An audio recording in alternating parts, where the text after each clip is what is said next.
In the letter he announced the Year of Mercy, the Pope referred to his motto, his episcopal motto, which is Miserando atque eligendo. Miserando doesn't have a direct English translation. I think Eileen and I were talking about mercifying. We're going to create our own English word.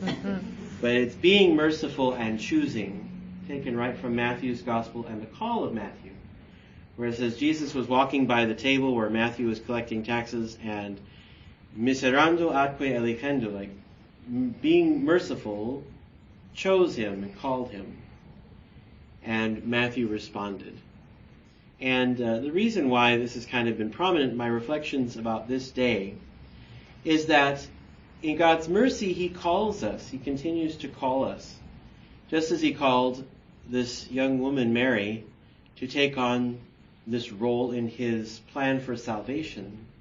And it's a choice that's out of mercy. You know, most of the time we take on some roles, right? And we feel like we're the fellow who was in line and we weren't paying attention. And when they asked for volunteers, everybody stepped back and we were like still there and we got picked. Sometimes we don't always see God's plans as being merciful, but that is exactly the point of view that God always has whenever he engages in his work. It's always out of mercy. That was the first line of that letter. Jesus is the face of the mercy of God. What a beautiful line. A sense that we can see reflected in something that is there present to us, Jesus Christ, the mercy of God. And it's a choosing and a calling that we are asked to respond. There's a great poet, Denise Levertov. She wrote a poem called The Annunciation. And she says, she's writing about Mary. She says, you know, we hear about meek obedience and humility, but we don't hear about courage. And it took courage for Mary to accept in trust and in faith what was being related to her. And it's going to take courage to become a people of mercy. Not just I myself become a merciful person, which is important, but we ourselves to become a people of mercy. It's going to take a lot of work and effort to move together, to breathe together with the lungs of mercy, to speak together, to act together in that way. But that is what we are being called to do. And during this year, where we're meant to reflect and examine our lives and how we're living out mercy, we're going to be constantly called to that task by those around us. People around the world are going to keep calling us, okay, you Catholics, in your year of mercy, are you being merciful? Doesn't sound like it, right? So it's going to be constantly in our awareness, which means that we're going to have to choose to engage that in our lives and not just begrudgingly accept it. Mary chose it. She walked into this choice. She understood it was coming from God's mercy.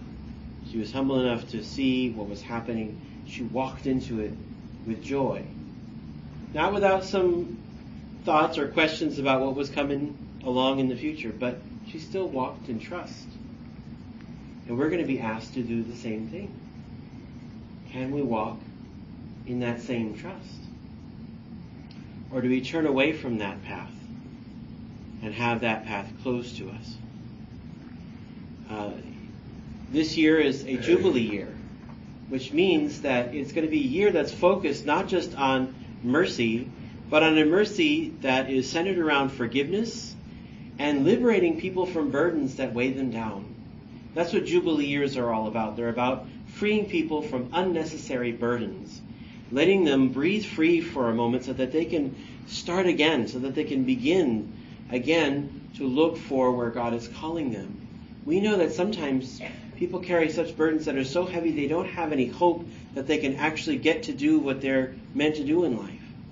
And so the Jubilee year was there to say, let's relax that. Let's let some of those burdens go and let people breathe free and live for a bit. And it means also by being very truthful about what God wants to do in someone's life and how those burdens can be lifted, how they can be released. But in this Jubilee year, we're going to be especially asked to accompany people in a way that helps them become free from unnecessary burdens, in a way that helps them to become free of the guilt and sometimes of the pain that they carry. But also it means to accompany them so that they also become aware of the path that the Lord is placing before them, and to walk into it with confidence, with trust, and with joy. So there are a lot of things that are sort of laid out for us during this year. And that's excellent because we got a whole year to work it out, and more. So, Christ the King next year doesn't mean we stop being merciful. It means that we're in now some deep training about how to become a people of mercy. At that scene in Matthew's Gospel when Jesus in mercy chose him and he followed, Matthew wasn't the perfect disciple. He had to grow in his understanding of the teaching of Jesus and how to be a disciple. And so this whole year of mercy is meant to focus us on how to be those disciples that reflect also the mercy of the Father in such a way that people are freed from those unnecessary burdens to step onto the path of goodness and holiness with trust and confidence in God's providence. What an exciting time to be a disciple of Jesus.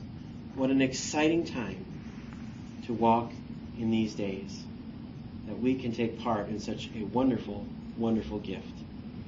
So, brothers and sisters, don't turn away from the path, even though, as the poem goes, once an angel has made an announcement, it's impossible to tell him he's got the wrong address. He's got the right address. And God is inviting each one of us to step onto that path in trust and in confidence and in joy.